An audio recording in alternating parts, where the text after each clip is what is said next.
Hi friends, women development సొసైటీకి స్వాగతం. అందరు ఎలా ఉన్నారండి? బాగున్నారా? ఒకసారి శారీకి చూడండి, పట్టు శారీకి ఇలాగా లేస్ వస్తుంది కదండి. మొత్తం ఇప్పుడు అందరు ఇలాగే ఇష్టపడుతున్నారు. కొన్ని శారీస్కి అయితే అక్కడి నుంచే వేసి వస్తుంది, కొన్ని వాటికైతే రావట్లేదు. కస్టమర్స్ వాళ్ళే తెచ్చిచ్చినప్పుడు మనము దీన్ని చేతిపైన వేయాలా లేక కనిపిస్తుందా చూడండి, ఇలా దగ్గరకు ఉంటుంది కాబట్టి మనము సూది పోతుంది. అందుకనేసి మనము సింగిల్ పాదం పెట్టుకొని వేయాలి, లేదంటే హ్యాండ్ చేతిపైన వేయాలంటే చాలా టైం తీసుకుంటుంది. కాబట్టి చూడండి, ఇలాగా కోర్ ఉంటుంది. సింగిల్ పాదం పెట్టుకొని నిదానంగా సూది విరగకుండా దగ్గరగా పెట్టి నీట్గా వేయాలి.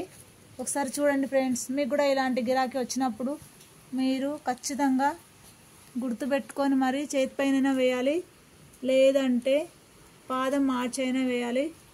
చూడండి ఫ్రెండ్స్, నచ్చితే ఒక లైక్ చేయండి ప్లీజ్. Share, like, subscribe.